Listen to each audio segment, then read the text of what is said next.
Now let's see apportionment of service department overheads. Apportionment जो आपके service department के overheads के हैं वो दो तरीके से हो सकते हैं। पहला, मैं सारे का सारा अपॉर्शनमेंट प्रोडक्शन डिपार्टमेंट को कर दूं। दूसरा, मैं अपॉर्शनमेंट प्रोडक्शन और सर्विस डिपार्टमेंट दोनों को करूं। ठीक है, अभी हम लोग सिंपल वाला देखेंगे। देन अपॉर्शनमेंट अगर आप दो तरीके से यहाँ पे दूसरे तरीके से देखते हो, तो अगर आप अपॉर्शनमेंट प्रोडक्शन और सर्विस डिपार्टमेंट पे दोनों में कर रहे हो तो ये दो तरीके से हो सकता है again, which is reciprocal and non reciprocal. Reciprocal में आपका ट्रायल एंड एरर मेथड आता है, एक रिपीटेड डिस्ट्रीब्यूशन मेथड आता है और एक आता है आपका simultaneously. So now we are going to do this method, जो apportionment to production department only. ये सबसे पहले आप समझे, ये बहुत इंपॉर्टेंट है सेकेंडरी डिस्ट्रीब्यूशन के लिए। इसमें एक क्वेश्चन दिया हुआ है कि एक डेटा दिया हुआ है हम लोगों को एक इंजीनियरिंग सर्विसेज से, ठीक है, एसेंस इंजीनियरिंग सर्विसेज है कंपनी की, for half year ended this year we have to prepare department distribution summary.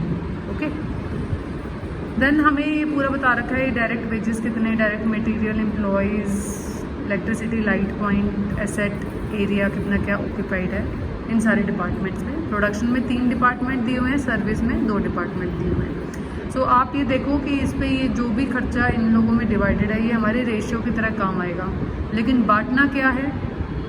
The question further says the overheads for 6 months were as under, ये बांटने हैं हमको। ठीक है, तो अभी जो इससे पहले डेटा था वो हमें रेशियो बताएगा। सो स्टोर ओवरहेड जो है वो 400 रुपीज़ है, डेप्रिसिएशन का भी दिया हुआ है, रिपेयर, मेंटेनेंस और ये सारे खर्चे हमें बांटने हैं। ठीक है, सो ये सारे के सारे खर्चे सेम वैसे ही हम लोग करेंगे जैसे हम लोगों ने कल क्वेश्चन करा था। मतलब अगर स्टोर ओवरहेड 400 रुपीज़ है तो स्टोर ओवरहेड का अपॉर्शनमेंट का बेसिस होता है डायरेक्ट मटेरियल। तो जिस तरीके से डायरेक्ट मटेरियल आपके यहाँ पर जिस प्रपोर्शन के अंदर आपके डायरेक्ट मटेरियल इन वाले डिपार्टमेंट में डिवाइड हुए थे, सेम उसी तरीके से यहाँ पर स्टोर ओवरहेड के 600 रुपये इसी प्रपोर्शन में डिवाइड हो जाएंगे। वन मोर थिंग, हम लोगों ने कल डायरेक्ट वेजेस का देखा था। डायरेक्ट वेजेस एक्चुअल में सर्विस डिपार्टमेंट के होते हैं, सेम उसी तरीके से डायरेक्ट मटेरियल भी सर्विस डिपार्टमेंट का ही होगा। So let's see the answer. For this में एक और छोटी सी चीज़ दी हुई है जो कि सेकेंडरी अपॉर्शनमेंट में काम आएगी। यहाँ तक हम लोग जो भी करेंगे वो प्राइमरी डिस्ट्रीब्यूशन की तरह करेंगे जैसे हमने कल किया था।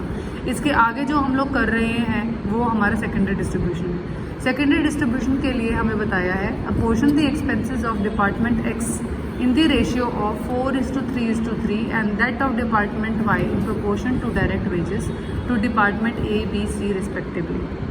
ओके, मतलब कि जब हम लोग ये पूरा टेबल बना लेंगे उसके बाद जो भी मेरे सर्विस डिपार्टमेंट होंगे वो एक जो डिपार्टमेंट एक्स है सर्विस डिपार्टमेंट का, उसका जो भी खर्चे होंगे वो इस रेशियो में ए बी सी में चले जाएंगे और बाकी वाले वाई का जो भी डायरेक्ट वेजेस के प्रोपोर्शन है उस हिसाब से ए बी सी में चला जाएगा, ताकि एक्स और वाई का एंड में कुछ ना हो। Now see the question.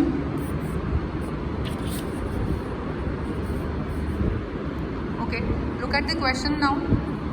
हमें डायरेक्ट वेजेस बता रखा है, सेम सिर्फ आप लोगों को ये सर्विस डिपार्टमेंट के ही लिखने हैं।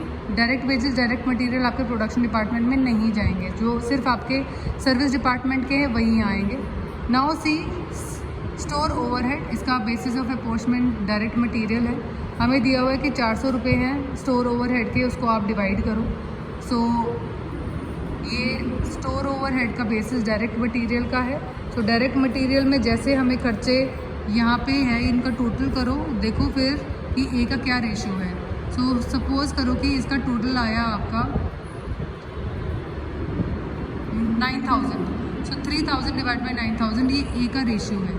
सो 3/9 मीन्स 1/3 ऑफ 400, वो आप इसके अंदर इसको डिवाइड कर दो। सो इस तरीके से हम लोग डिवाइड कर देंगे।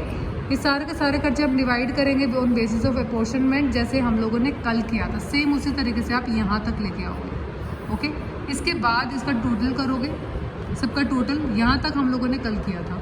ठीक है, प्रोडक्शन में ए में ये टोटल है, बी में ये, सी में ये, एक्स में ये एंड वाई में ये। अब आप देखिए यहाँ से सेकेंडरी अपॉर्शनमेंट या डिस्ट्रीब्यूशन स्टार्ट हो जाती है। इसमें अब हमें क्या करना है, एक्स और वाई के अंदर जो भी टोटल हमारा ओवरहेड का खर्चा है this we have to transfer into production department A B C. Okay, so let's start with the X. X में 4100 रुपीज़ दिए हुए हैं। सबसे पहले मैं इसको माइनस कर दूंगी, माइनस कर दूंगी, मतलब कि ये सारा ट्रांसफ़र कर दूंगी ए बी सी के अंदर। अब इसके अंदर हमें रेशो दी हुई है, this ratio is given in the question 4 3 3। So total 4 out of 10 into 4100 मेरा यहाँ जाएगा, दूसरा 3 डिवाइडेड बाई 10 इंटू दिस यहाँ जाएगा, एंड सेम ईयर। ओके, सो इस रेशो में हम लोगों ने करा और x का जो भी कुछ था वो हम लोगों ने सारा का सारा यहाँ पे ट्रांसफ़र कर दिया। Now come to service department y। ठीक है, अब y का सब कुछ ट्रांसफ़र करना है। ये कहा है डायरेक्ट वेजेस के हिसाब से, डायरेक्ट वेजेस का आप रेशो देख लेना, दैट इज़ गिवन 7:6:5। ओके, सो हमारा ये जो चीज़ है 3640 उसको मुझे यहाँ पे ट्रांसफ़र करना है। आप इनका टोटल कीजिए, 7 + 6 13, 13 + 5 18। सो 7 डिवाइड बाई 18 इंटू 3640 आपका यहाँ आ जाएगा। Same 6 divided by 18 into this यहाँ आ जाएगा, and 5 out of 18 into this आपका यहाँ आ जाएगा। सो 2 स्टेप्स में जैसे ही आपने ये प्राइमरी डिस्ट्रीब्यूशन तक करा, उसके बाद एक एक करके जो रेशियोज़ दी हुई हैं उस रेशियो से दोनों डिपार्टमेंट्स का जो भी ओवरहेड है हम प्रोडक्शन डिपार्टमेंट में शिफ्ट कर देंगे, and then this will be the total.